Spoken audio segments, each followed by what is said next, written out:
with the Spurs foul. Should Miami go for the three right away? Just attack the basket. James catches, puts up the three. Won't go. Rebound Bosh. Back out to Allen. His three-pointer. Bang! Tie game with 5 seconds remaining.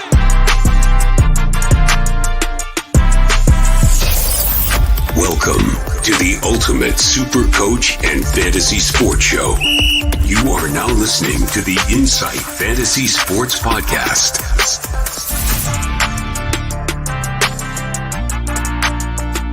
Boom shakalaka! Good morning, everyone, and welcome. I am Matty G, also known as at NBA G Wiz, and this is the finest man in all of the fantasy basketball stables with the beard like that. Like you're rivaling the dude Dan Titus. It's my boy Jake Skidmore. You know him as at Skiddy IFS. It is good to be back in the land of technology and Wi-Fi signals, Skiddy. Yeah, mate, you've been on camp for the past couple of days with a boatload of kids, so I'm sure that must have been absolutely fantastic. It is not horrific at all and will not keep you up at night. Yeah, exactly right. I think, I can't be compared to Dan Titus's beard. That thing's just absolutely immaculate. So, no, you can't compare me there, but I appreciate the kind words, mate. I'm wearing, I just said this off thing. I'm wearing I'm just wearing a navy blue and gray. It's a bit cool here in Australia. The Australian summer is starting to go. Shout out to you, old man in the sea.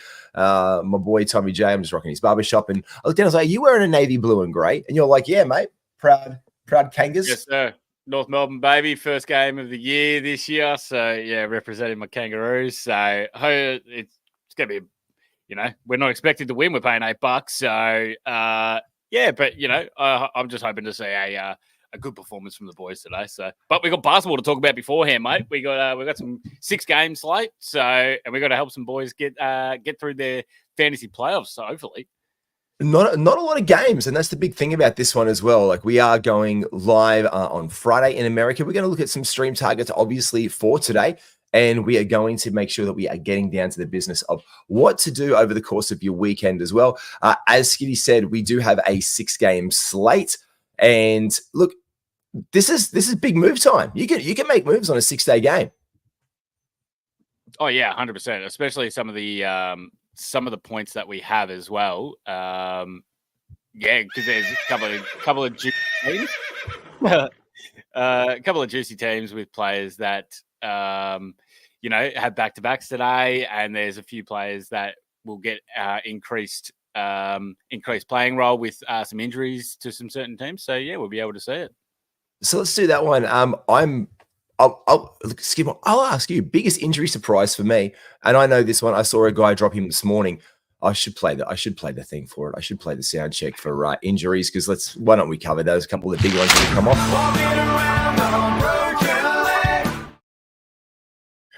Or a sternum injury, or a contusion, or any one of the litany of injuries that have corrupted the NBA and derailed fantasy seasons across the world this year. Yeah. Larry Markkinen is still out. I saw him dropped in a league today. Someone's like, you know what? Fuck it. I don't know if Larry Markkinen plays again this season. They're just going to drop him, and they picked up someone else in there. Hey, we've not only had the big horse in chat this morning. Good morning, Adam King. Shout out to you as well, man. Welcome back to the to popping on there, Kingy. Mate, yeah, Larry Markkinen dropped. In these cases, we're looking for Taylor Hendricks is rumored to be coming possibly back. He's questionable. And Brycey Senzabar as well, getting a lot of the minutes there. Who for you is on that, you know what, they're out now, they might not come back, let's just dump them and move on? Is there anyone out there for you? I think the main one there's probably Alperen Şengün that looked horrible when he went down the other day against the Kings. And I think there's talk that he might come back at one point late in the year, but I think it's out of fantasy-wise, which sucks because he's been fantastic. Shout out to my boy Johnny. He's had an absolute stinking run of injuries in his league. I think he had Şengün, Barnes, Box has been here and there. I think he ended up having like 5 of his top 6 players injured, and the only one that's okay is Anthony Davis, which is unbelievable. The one person you don't think is going to pull that out for you, it's Anthony Davis, but yet he has been incredibly healthy this year. Here's a question.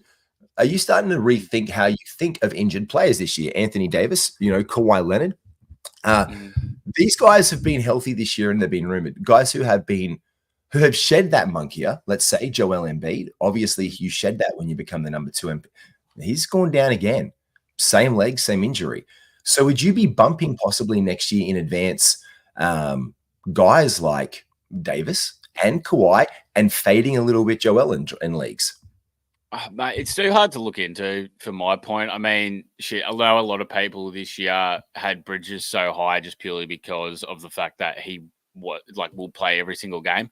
But it's too hard to be able to figure that out because it can just be something inconspicuous and you're just like, well, now I'm screwed. So I think there's players that we can watch more, like that we know that have certain injury problems, and we keep that on the back burner. But yeah, well, I think we can just keep on, we just got to treat it as they are healthy, aside from the players that have genuine injury things that we have known about.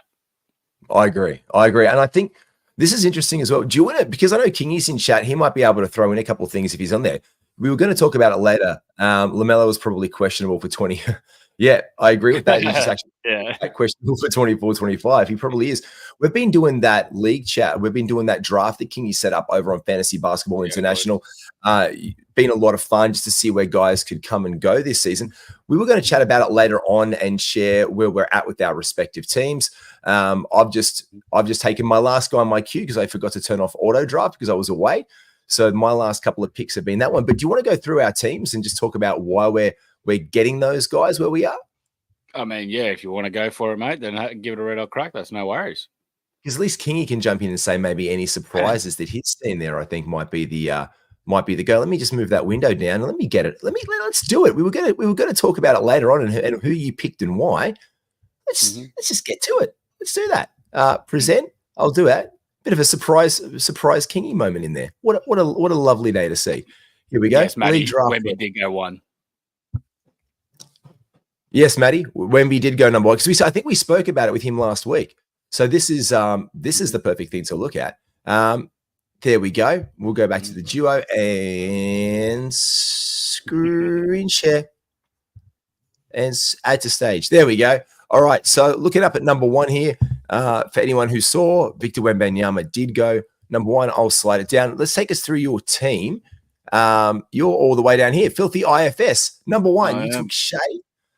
Yep, I took Shea over Jokic. I think, Shea's only 26, so he's in his prime of his career. I think as good as Jokic is, he gets obviously the great assists, rebounds, can get some points, field goal percentage and everything like that. But Shea's ability to get the ultra high free throws on great percentages with the steals and blocks that he's able to generate as well. I know that they're a bit, iffy to be able to keep going with, but I'm still going to bank on Shea being able to do that.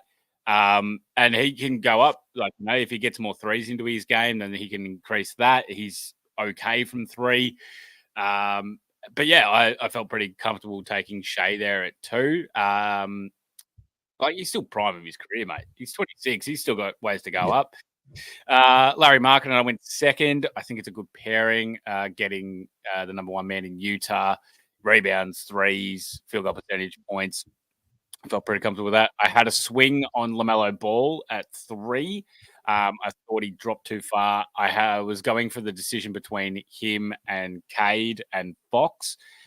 I thought LaMelo's ceiling was probably a little bit higher than Cade's next season, which seems iffy now. But if he stays healthy, he can really bolster those categories. Randall, I went Randall over Zion just because I wanted to keep my free throws percentage a bit higher than what Zion can give me. I think Randall's somewhat solid. My big swing was Duran.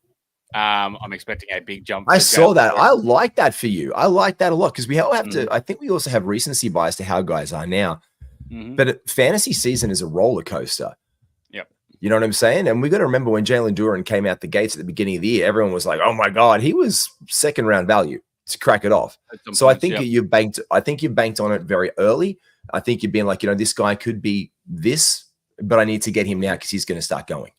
Yep. I think as well when it becomes to when it comes to centers that can genuinely get you 20 rebounds, there's not many of them, and Duran is one of them. So his free throws don't kill you. His field goal percentage is beautiful. He's starting to actually get assists too, which is super, super good to see.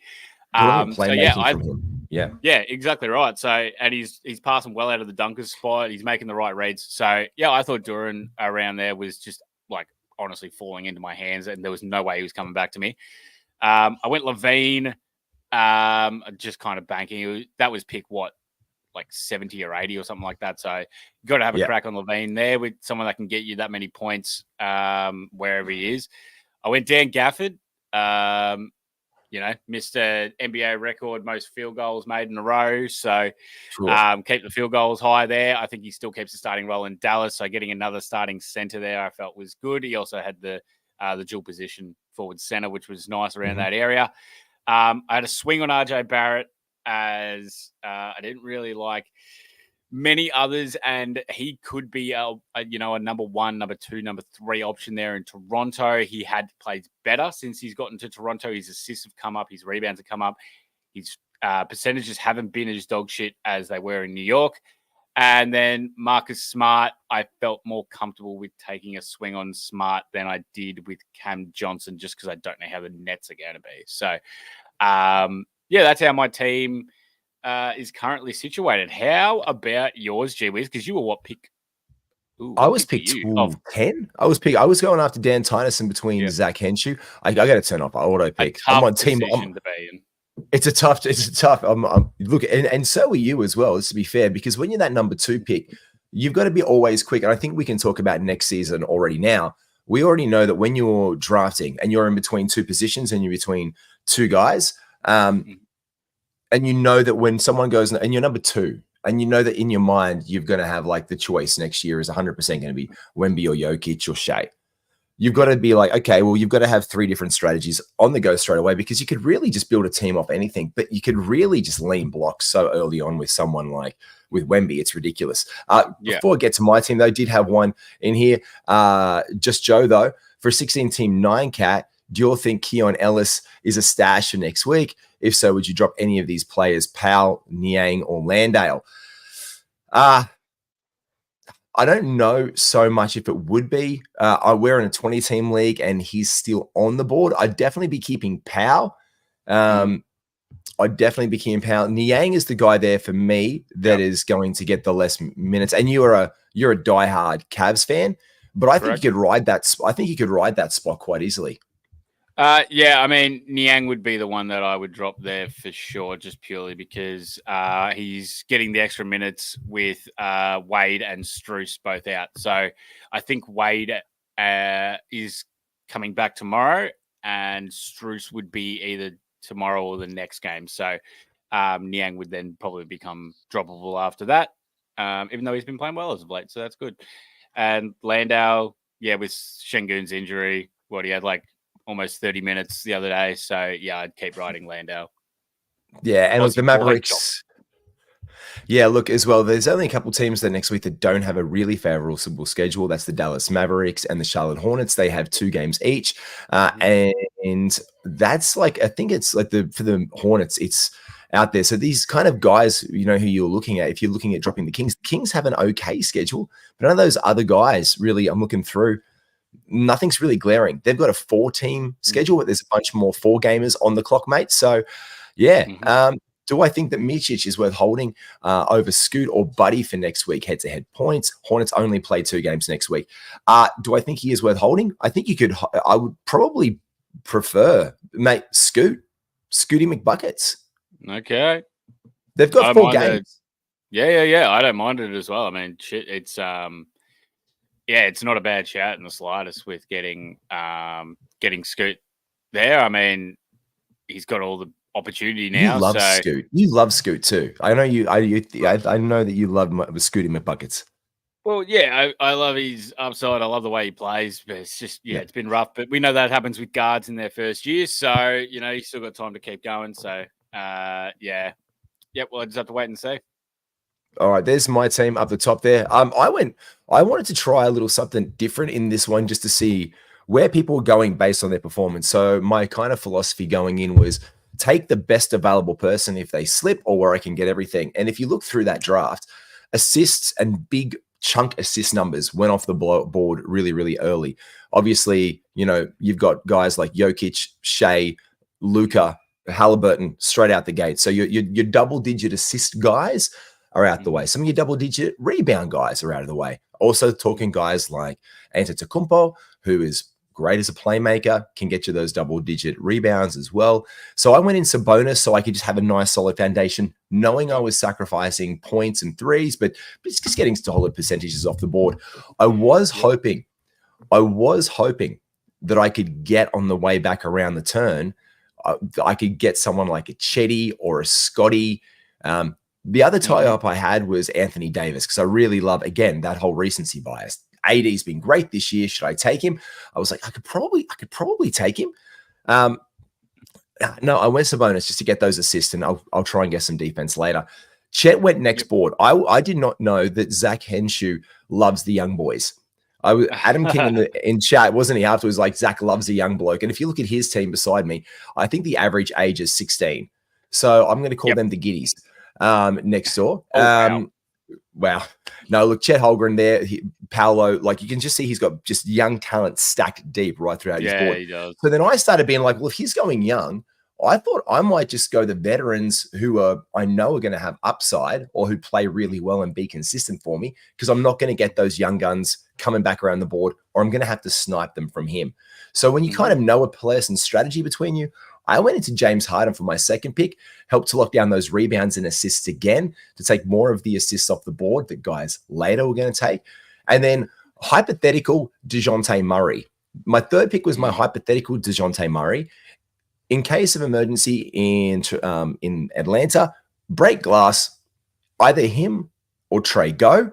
And I think there's value for either one of them more individually next season. And you can see that Trey Young went with the 14th pick to S-Man Sports over there from Basketball Monster. My big pick here is in the 40s. I picked up LeBron James, and he has been a top 25 player on the season. So for me, that's like, all right, I know there's a point where he just goes off the cliff a little bit, but I never thought I would see the day where I would be able to get that one. And I mean, I love guys like, I'm looking at guys like Chet Holmgren at the end of the turn to pair up. If you're at pick 12 next year and AD is on your board, if you pair him and Chet together, you're just really helping to lock. You're going to come down there and do that one. There we go.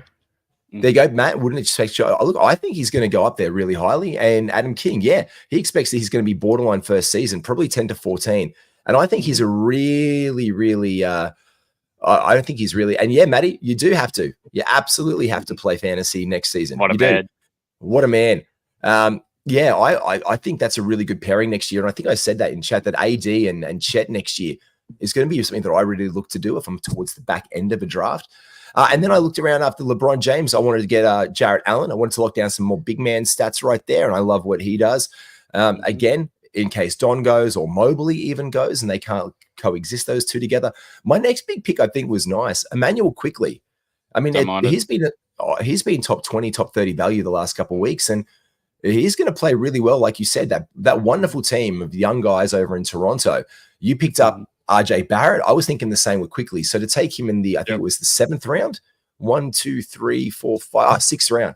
I was really nice. 7th round again, all across the board, assists, some points, does it all. Austin Reeves. We all know I love Harris. I had to take either Harris or Middleton.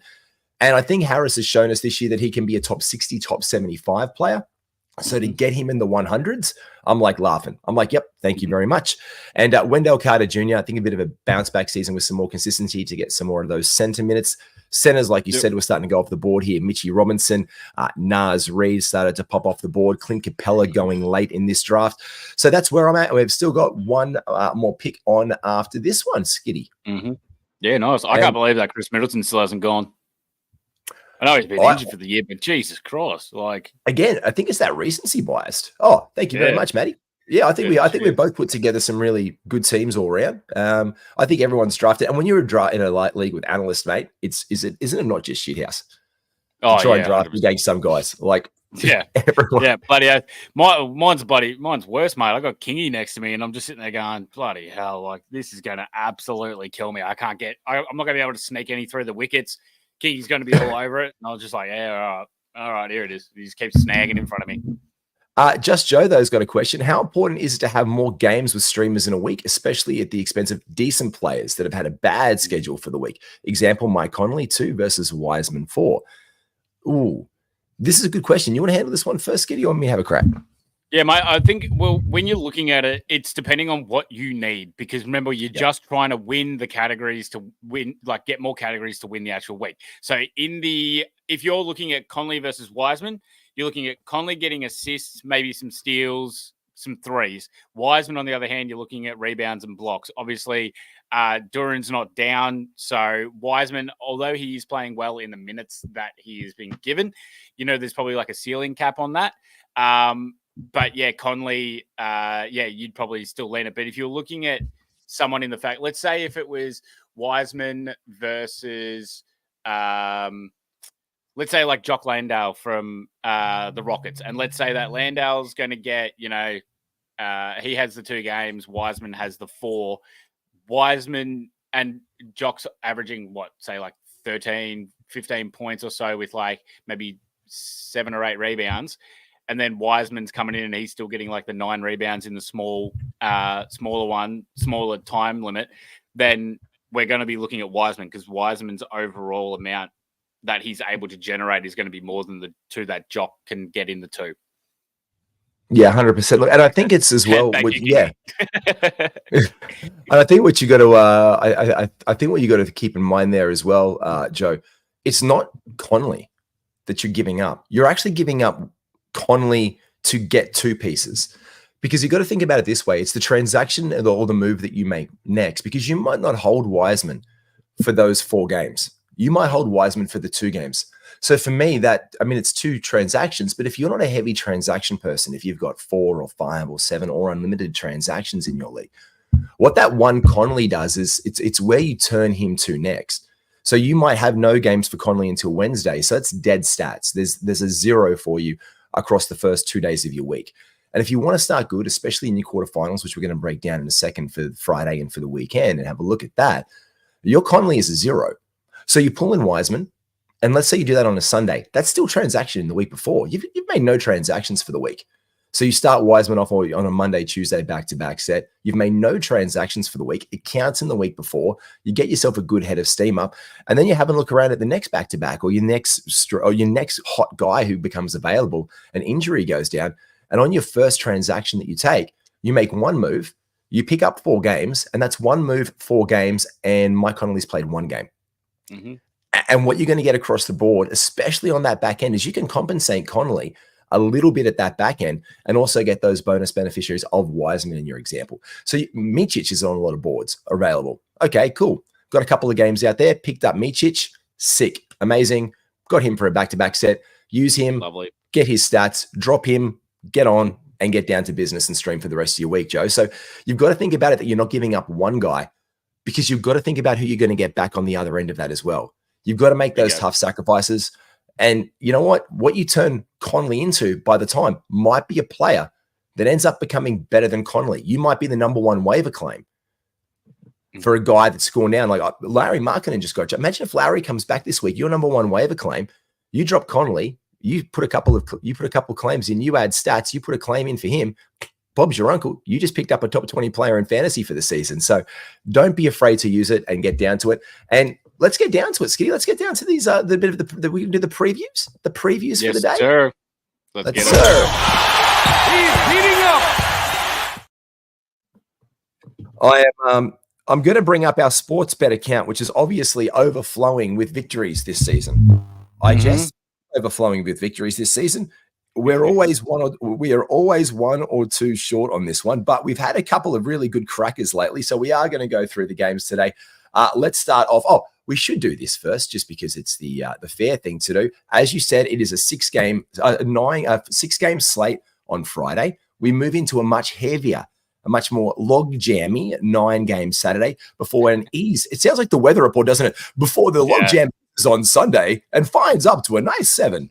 a nice sunny 7 games. And on the back of that one, our back-to-backs Friday and Saturday. Mitchich, like we said, for the Hornets, the Pelicans and the Jazz are on Friday, Saturday. This is where guys on Friday who are out, like Larry Markkinen, we got Bryce Sensabaugh and Taylor Hendricks coming into play. Saturday, Sunday, the Nets, the Wizards. The Sunday, Monday, the Hawks, the Celtics, the Pistons, and the Heat. Like we said, Skiddy, you finish off your week and then you get on to the next one. Yep, exactly right, mate. So there's a couple of blokes that we can be looking at picking up here as well. And, it's always nice. Shout out to you, Kingy. Thank you very much for joining us, mate. All the best. Thanks, man. There's a few guys that you can also be looking at. Like, if you are in a comfortable position, it's always good to look at the week ahead as well and be like, okay, who can I get for my next waiver wire pickup? Just so then I don't burn a trade next week and you use one of them this week if you still have some spare to go. So that's why we keep looking at the schedule ahead. And because finals week, this is the most important time. Quarterfinals, baby. Some leagues are just last week of regular season, some week of quarterfinals. So this is the time where this is fun. This is the fun time where you can just go nuts and make moves and get down to it, Skiddy. I love that about it. Mate, Miami and Detroit are up today. Out is Asar Thompson and Quentin Grimes for Detroit. Out still over in Miami land, we've got Kevin Love and Tyler Hero who are out. Probable Bam Adebayo playing injured Caleb Martin, and playing injured is Cade Cunningham. Anyone you want to look to stream in here? If you need threes, I'd be looking at Simone Fontecchio. Rebounds and blocks, I reckon, still have a look at James Wiseman. So I don't mind that there.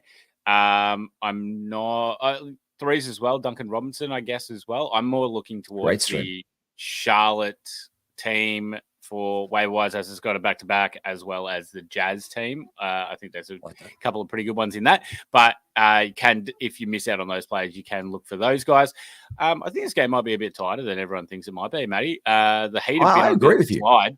Yeah, Heat have been on a slide. Detroit have won their last 2. They're obviously not throwing in the towel and tanking. They are literally trying to play their best at the moment just so they can try and get some, wins behind it, show the young kids, hey, we can actually win here, get the energy up. Duran's been unbelievable, obviously, as of late. I think it might be a close game. And I'd probably lean somewhere in that if we're going to have a bet. If not, I like Jalen Duran for a double-double. Oh, I'm looking at Jalen Duran as my guy as well. All right, well, let's put on Jalen Duran for a double-double. Skiddy, you should drive the car, by the way. I know, right? Can you drive? Yeah, of course. I'm going to jump in the passenger seat of the punt. No, I did get it right last time, but I forgot one of them. By the way, the last one we did, and it was deep. It was 19 legs. We only missed on 3 of them. 3 of them. And it was just minimal. We had an absolute cracker last weekend, and it was stuff that we wouldn't expect to get as well. I had a look at it. We only missed out on Mikal Bridges because he shot like crap last week by 3 points. But Bogdan Bogdanovic, the game where he got 5 points out of nowhere, then came back and bounced back with double-digit scoring games the rest of the week, absolutely broke my heart. And the other one was Jokic. Only got 5 assists instead of 6, which blows my mind. You wouldn't dream about it, Skiddy. You wouldn't dream about it. That's not the Jokic we know and love, but sometimes the champion can take a day off, I guess. This is true. Now, look, we'll put that on for the double-double for the first one. The next one that you liked was the Phoenix Suns and the Charlotte Hornets. Like we said, we like the Charlotte Hornets because of the back-to-back set here. Nice play. We're looking to bring in guys like Micic, who has gone up in the ranks. Hot guys being added, obviously, when these things are happening. He's been very, very hot. People are picking them up very, very quickly. Also, guys like Trey Mann have been on these. Grant Williams has been getting an absolute massive bump as well. Who do we like over in Phoenix? No one really we could look to bring in, huh? Nah, I personally, I think this is going to be Phoenix that win it, and it's just going to be they're just going to cruise it a little bit. I know they're on a back-to-back coming from Boston to Charlotte, but I still think Phoenix is just a way better team, and they're going to come out and just they're going to do enough to be able to knock the Hornets over. Stream-wise from Phoenix, I don't really like anyone. I mean, shit. I know Bowles been playing a lot better. So, if you're really, really desperate, you could have a crack there. You could go Royce O'Neal. He'd probably be better in every other category, but he's been shooting like shit lately. But yeah, I really like Grant Williams and Mesic as a pickup if they're still available. I'd prefer them to over Trey Mann. Mann's been on the outer a little bit, just they've been going a bit more Grant. So yeah, they'd be my main ones there for this game. I mean, have your pick of Beal, Booker, or Durant who's going to score, but I think Durant just take Suns. I think it would just take Suns head to head and just let him go because there are games where Booker has gone off and Durant's just been like, "Oh, Book, you just cook," and this screams one of those games. Matty Carmoni said Duran is up there with elite rebound guys, mate. He absolutely is. Hence why I look so highly for him in redraft leagues next year. I put him in the category, the top category. There's like Jokic, Sabonis, Davis, and who else didn't I say? Embiid. There's those guys up there who do pretty much everything from the center position. And then you have that next category of guys that, get the big man stats that you want, but don't hurt you hard in the other categories, but can also get some assist like Jared Allen, Bam Adebayo, Rudy Gobert doesn't get you the assist, but he gets you so many good rebounds that it doesn't matter. That's where I kind of put Duran into the spacing for next year. So yeah, quite especially a bump for those punt free throw build as well. He even gets a bigger bump there. It doesn't hurt you as much as Gobert does, which is bloody nice. Yeah, I agreed 100%. So we'll go Phoenix Suns for the win here. In deeper leagues, we're looking at guys like Davis Bertans and Pokusevski. I think we can look for a bit of value in some deeper leagues then for the back-to-back as a little bit of a flirty play for them. Okay. Next game up is Orlando and Toronto. Quickly is in questionable is Gary Trent injured. Guys like RJ Barrett, he's off for the next couple here. So Ochai Agbaji make his way into the starting lineup. Bruce Brown. So the Raptors are starting quickly. Trent, Brown, Agbaji, and Kelly Olynyk by the looks of it. Yep. Whereas in Orlando, we've got Suggs, Harris, Wagner, Banchero, and Wendell Carter Jr. I like Banchero I like him for at least 15 points today. I don't think there's any great streams here amongst these guys. Again, what was that? Definitely won't get Banchero for 15. He scored 26 against the Raptors last time, so I don't mind it. His assists have also been up as of late from Paolo, which is nice to see. We like that. So I can back you on that. Also, nice to say that the Magic no injuries as well, which is very good for them. Only streams that I like. If Kelly Olynyk is still in your wire, go and pick him up immediately. He's taking the absolute PI 55 at the moment. I also like Bruce Brown at the moment as well. He can get playing better with more minutes. More minutes with the Barrett and Barnes and everyone injured pretty much. Jonte Porter had a good game last game out. I don't mind that as the backup behind Olynyk. Can still be impactful in short amount of minutes, which is nice. We can grab Dick if we want. Everyone likes to grab Dick. We can do what? We can grab Dick if we want. We should definitely be grabbing Dick. Yep. Good source of threes and a good and a good time.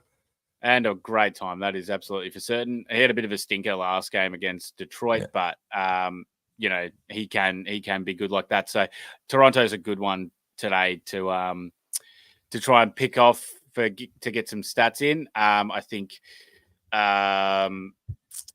what's his name? The Magic's defense is pretty bloody good as of late, so it might be hard for Toronto to score. I think Magic win this pretty easily. I'm happy to also go with like Paolo for points or so, but I think Magic I think in Magic for the win 100%, and I'm thinking Paolo. We just pick a line, we bring it down to maybe like 16 or 15 and a half on a pick your own points line for Paolo. And I think you're right on the assist. If we can pull the assist back down for him, that might be all right. I think Kelly Olynyk, if we can get some cheeky action on assist for him, 4+, I think that might be a bit of a shout as well. He's obviously been really taking on that playmaking role in Toronto lately, 4+ assists. Yeah, Kelly Olynyk, without those outliers of getting. But the thing is this, it's almost like the Star Trek movies, good shit. Mm-hmm. So he'll get you 7, then 2, then 8, then 1. And the last game was 8. So let's just not touch that assist, because if it's a crap one next, it might be 1 or 2. So we never know which one of him we're going to get. But I definitely like Paolo Banchero for 4 assists. That's paying $1.17. And I reckon we roll that into Paolo for Paolo plus 15 points. That's horrible. Let's not do that one. No, you think 20 plus? I got him for 18 plus. 18 plus. We love to see it there. And no more streams we can bring in apart from maybe McDaniels for a few extra minutes in Toronto if you're looking for some defensive stats. But I think there's other places to look, and I feel a little bit icky about it. The next one is the Clippers and the New Orleans Pelicans, injured possibly, but playing today. We've got questionable tag on James Harden. Injured but playing is Paul George, Kawhi Leonard. They're looking really well. Again, Norm Powell, if you need threes, need 3-point percentage, need a couple steals in the block. He is my guy number 1. Trey Murphy, long gone are his days of being available on your wire for the Pelicans. I like Larry Nance Jr. here for some extra minutes. And if it turns into one way or the other, I think you can get some pesky minutes from Jose Alvarado, because it's pretty confirmed that the Pelicans have been playing decent basketball, and their fringe guys are getting less fringy. Whereas we could look to bring in guys like Amir Coffey as a beneficiary of that Russell Westbrook injury. But I think that's pretty much the extent of it.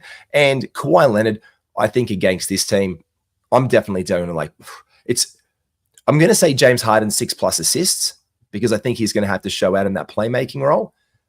And I just don't know if we're going to find a tasty points market here, mate. No, I agree with you, mate. If Harden's out, we can roll Bones Highland again. Bones had 17, 11 assists and 4 steals or something like that last game out. So that was impressive by Bones. We can have another crack at him if need be. That's only if Harden is out, though. I don't trust it if Harden is in. Can still keep rolling with Powell for points and threes. I'm really worried about Valanciunas as well for the Pelicans. They're dropping his minutes down and increasing Murphy's, Marshall's, and a little bit to Larry Nance. So watch that one. It's going to be purely based on how much the Clippers play Zubac. 100%. I think they'll play. I think they won't worry too much when Tice is out there. They'll happily go small there. It's just going to be how they're going to play with Zubac there. I really don't like much from this game. Gee Whizzle. Clippers are on a back-to-back going from Chicago to New Orleans. So, I mean, in that case, I would, if I had to pick something, I'd pick the Pelicans to win.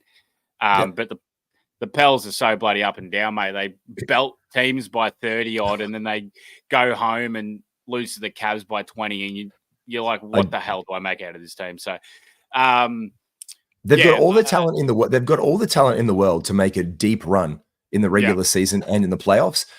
But you just don't know what team you're going to get. It goes back to that in-season tournament. They come in there, they get to Vegas, and then young blokes just fall apart in the moment. And they got out-muscled and out-hustled by the Los Angeles Lakers, which I wouldn't say is something necessarily that this team could do. But I think it's like that whole unknown factor of how do you mesh young talent well, and how do they make the most out of it? On the fantasy pages, they jump out. A lot of guys on the team have been amazing value for the season. CJ McCollum reinvigorated since going over to the Pelicans and having his own team to run instead of being in the shade of, I guess, Damian Lillard in a way as the starting guard there. Look, fantasy hat off, great team, can be really fun to watch. Fantasy hat on, you can't really make it unless you've got Trey Murphy in your team already. And again, he was a long-term hold to see what could happen. And then we had to see where it happened, and it wasn't great. He went back on wires, and now he's playing that. So we look where else. And for me, it's Larry Nance Jr. And that's pretty much it on their bench.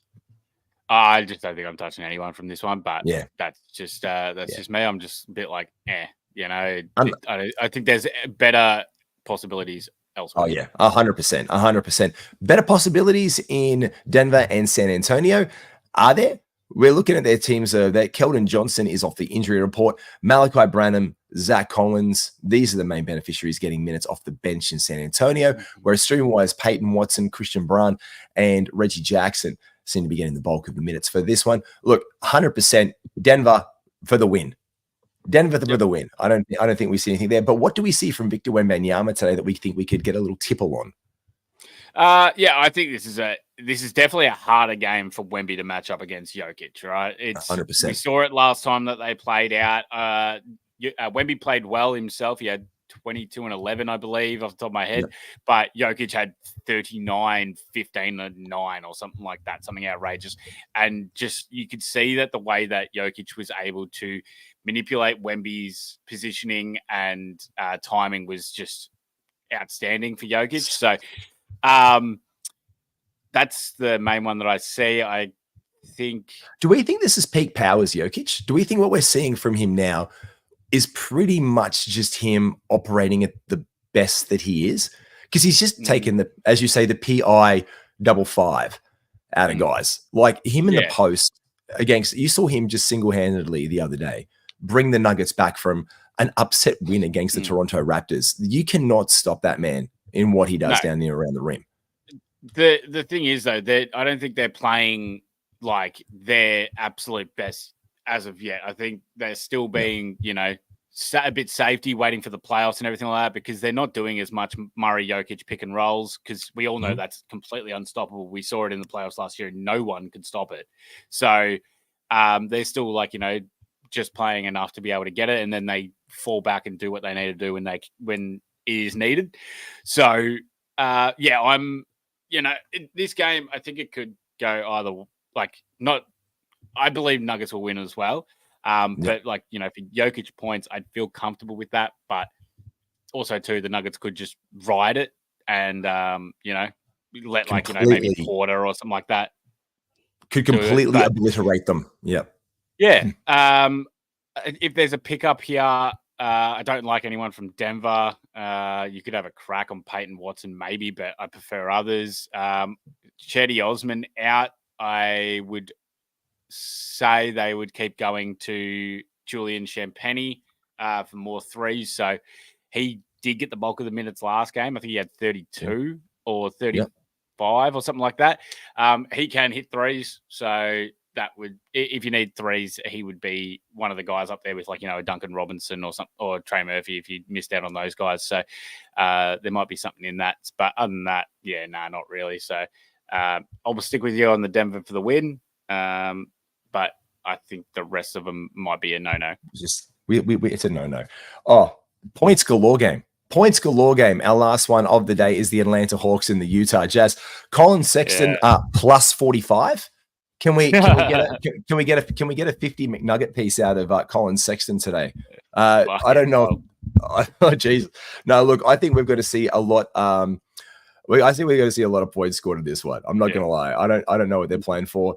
Revenge John Collins game, though, is what I want to highlight on the schedule. Put a nice little circle around Collins. I want to go Collins for 15 points today. I'd like Collins for 15 points. I don't know if he's the type of, guy to have that FU dog in him, but he has been playing really, really well. He has stepped comfortably into the absence of Lauri Markkanen. He put up a 6-block game last week. Unfathomable that he's been committed. And then he backed up with another 3 game. It's just been, his rebounding has been phenomenal. He knows how to play against these guys. We've got a bunch of young blokes playing with him, and Hendricks and Senzabar, Keontae George in the starting point guard spot with Colin Sexton against Murray, Bogdanovic, Krisic, Jalen Johnson, who was questionable heading into the game, Clint Capella. There is streaming value in Atlanta here. We've got DeAndre Hunter, Bruno Fernando being the 2 main beneficiaries there.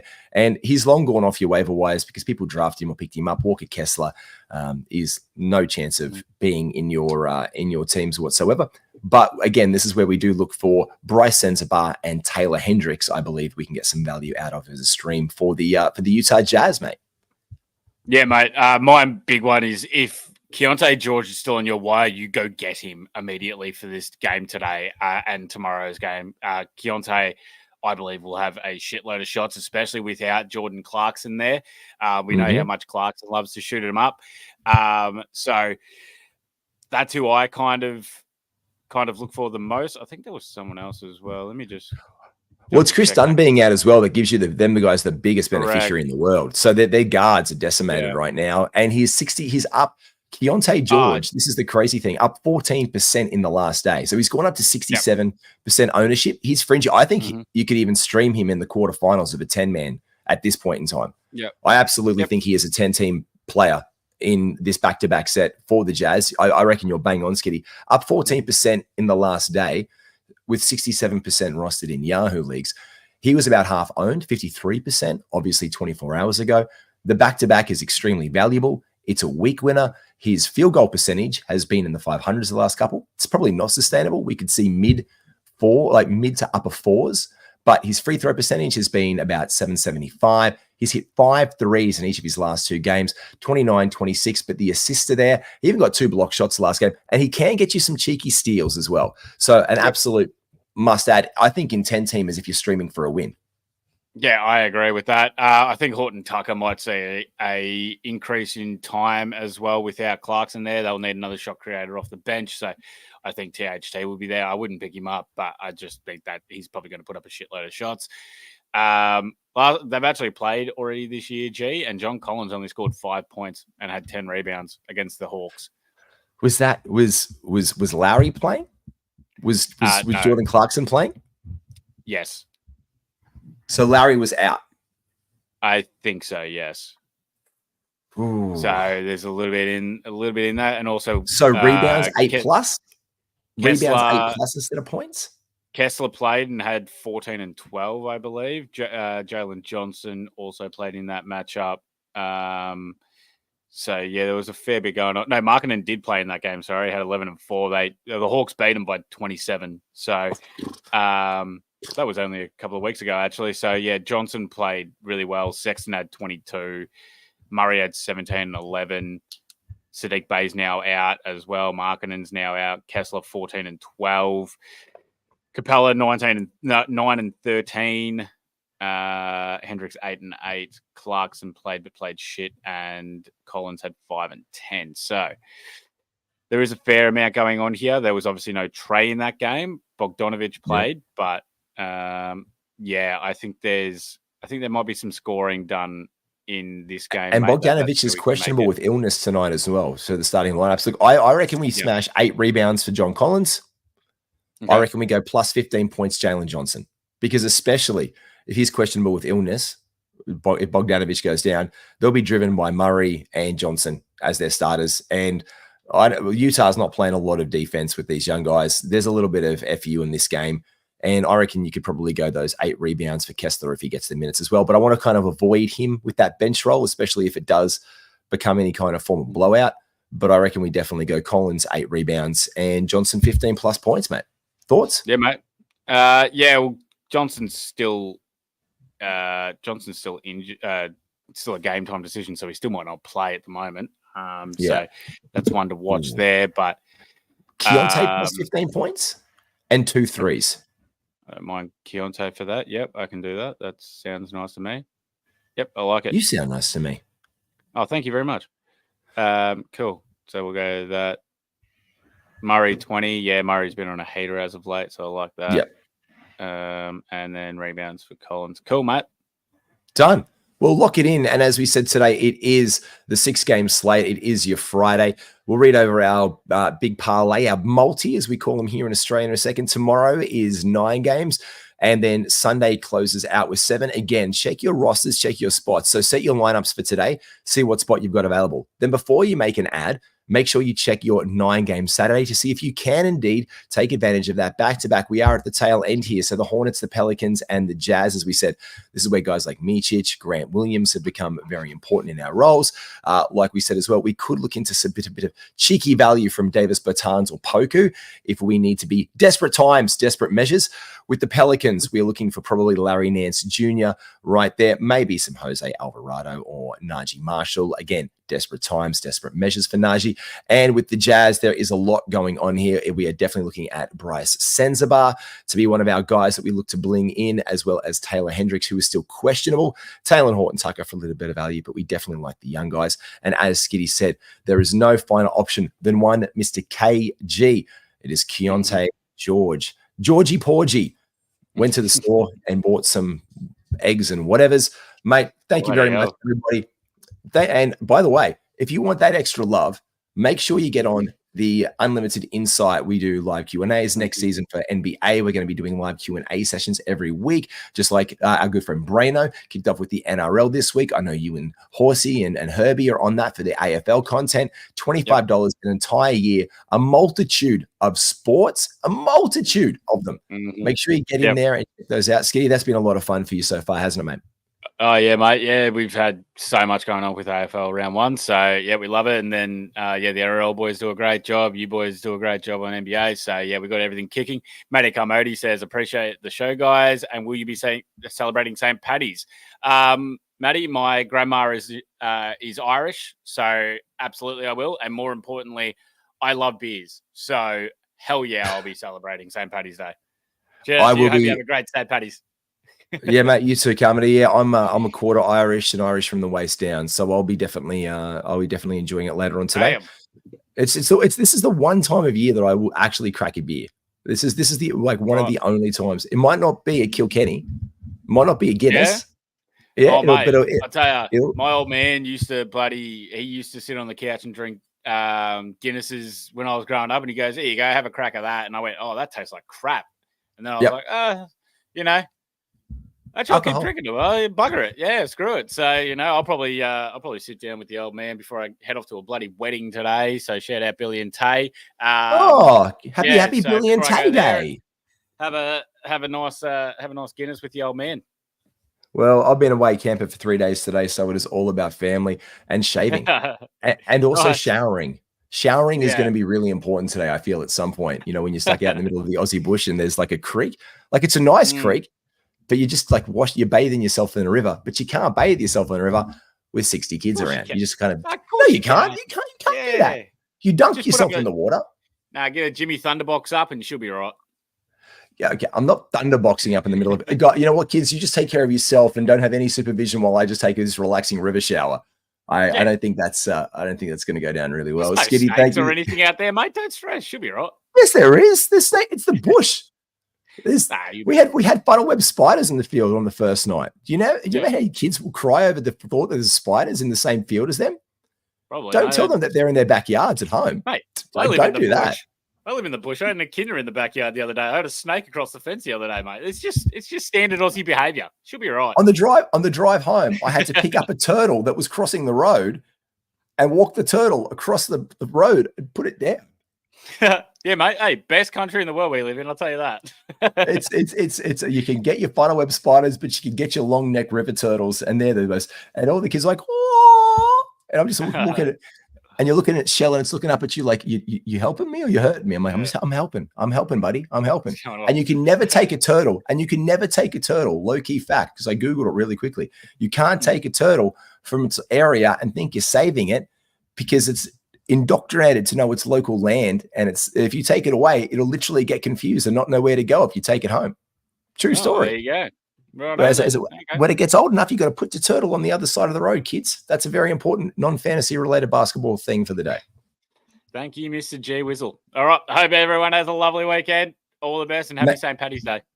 100%. And if you want to put that St. Paddy's in your 4-in-1 or any of our gear from our good sponsors, the Standard Squeeze, make sure you jump online and check them out. I took my pumper with me on the way. I took my little my squeezy cup, but I couldn't mix anything. I had cordial. So I did cordial and water in it. So that was an absolute win for me from this. Yeah, I know. Cordial. Wild. Again, certain things you can't do with the kids around, but cordial in it went absolute bloody treat. So make sure you jump on there and use promo code INSIDE15 to get all your gear from that one. Thanks so much, guys. Thank you, Matt Carmody. Thank you to everyone watching. Make sure you like and subscribe. All things Inside. Trent is in. There we go. He's just been made good in the Raptors. So we'll get on to that one for the day. Love Gaza Trent. Make sure you like and subscribe. Follow us on all the things: Facebook, Instagram, X. Like us, review us on iTunes, Spotify. Stay well, still be healthy. We'll catch everybody really soon. Skiddy, and shout out to your wedding friends one more time. Yeah, Billy and Tay, absolute legend. Let's get stuck into it. Amen. Go Rose.